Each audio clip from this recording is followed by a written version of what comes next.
Magandang araw sa inyo mga kasabong at welcome back ulit dito sa ating YouTube channel na Logis CCU Academy.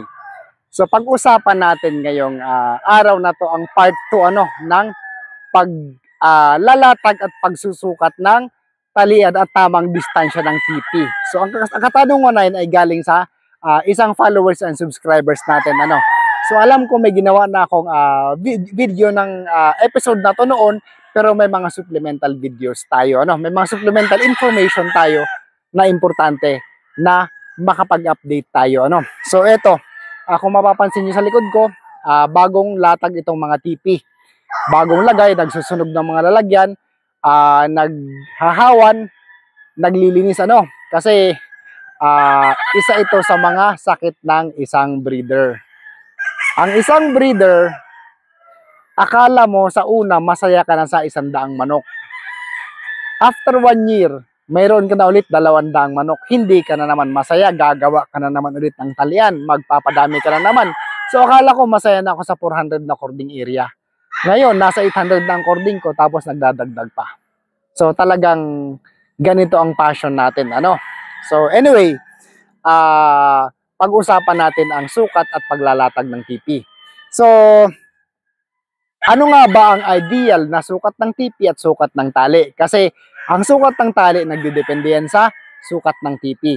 So ito, based on practicality and based sa practices natin na logically helpful, ito yung practice natin dito sa farm natin. So sa CCU Academy Farm, ang distansya ng mga TP is 16 feet, 16 feet sa kada isa. Ito yung cording ng mga bagong tali. 16 feet lang, cording ng mga bagong tali. So, from here, sa kabila, square, 16 feet ang distansya ng kada isa. Tapos, ang tali naman is 6 feet lang, parang naiikutan niya 12 feet. So, 16 minus 12, may 4 feet pang distansya. May 4 feet pang distansya. So, yun ang tinatalian natin ng mga bagong cord na mga manok, na mga stags, kasi hindi pa naman sila mag-iikot ng hindi pa naman sila masyadong magulo, hindi pa naman sila masyadong magalaw, just enough para sa space according dito sa farm natin. Dapat nating i-consider ang space ng farm natin. So may nakita tayo na mga sukat ng TP na medyo malalapit. Ang iba 5 feet lang, tapos ang tali maigsi lang pero pataas naman. So lahat naman nagwo-work. Lahat naman nagwo-work 'yan. Kung anong sanay kayo at epektibo sa inyo at nananalo kayo, 'yun ang sundin nyo. Pero para sa akin, since papunta tayo sa commercial farming, kailangan maganda rin ang presentation ng isang farm. So dito sa atin, sa pinagkokordingan natin ng mga bagong huli ng mga stags is 12 feet lang, 16 feet, tapos 12 feet ang tali. 6 feet ang tali, 16 feet ang distansya. Para yung iniikutan niya, ulitin ko, 12 feet ang iniikutan niya. So sa 16 feet, may 4 feet pa kayong distansya para sa isa't isa. Ngayon, sa palugunan, kasi sa kabila nitong farm na to, mayroon tayong pinapagawang palugunan naman. So sa palugunan na yon, ang ginagawa ko is 20 feet ang distansya ng kada isa. At ang tali naman niya is 7 feet. 7 feet.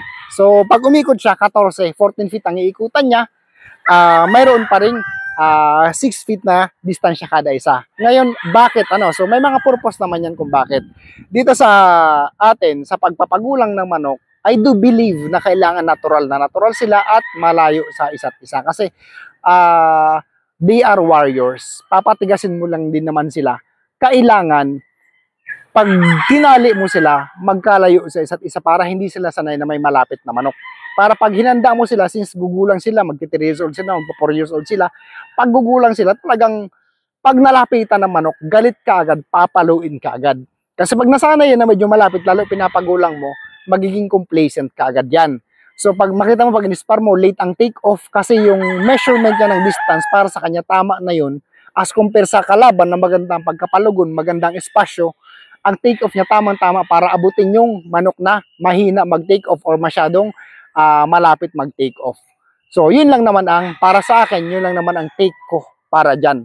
Ngayon, sa conditioning, ganun din ang ginagawa ko. Ano? As much as possible, 20 feet kung kaya ng espasyo. Sa ginawa kong conditioning, since more on stags ako, 18 feet ang distansya naman ng kada TP.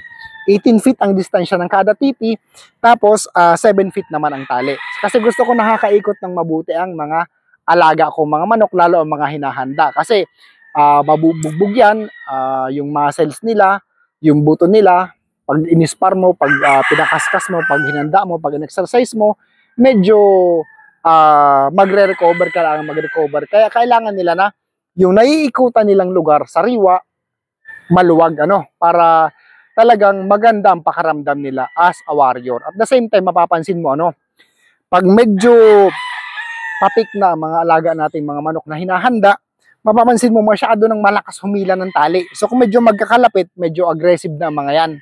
So pwedeng mapili sa kahihila ng tali dahil nga talagang mataas na ang karga ng testosterone ng katawan nila. So hihilahin nilang hihilahin, pwedeng mapilay, o kaya naman kung medyo luma ang tali, pwedeng mabunot, o kaya maputol, makipagpaluan, madisgrasya pa.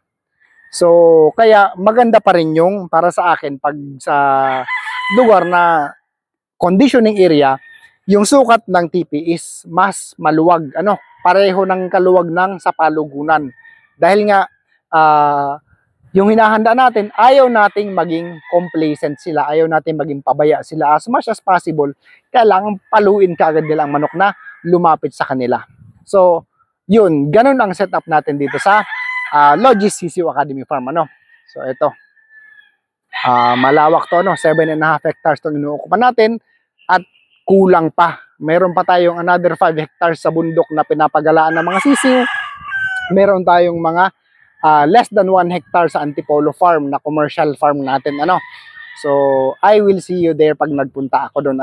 Kasi magkakandak tayo ng mga seminars doon sa farm natin sa Antipolo dahil pinaganda talaga natin at the same time, pinalapit natin sa lahat.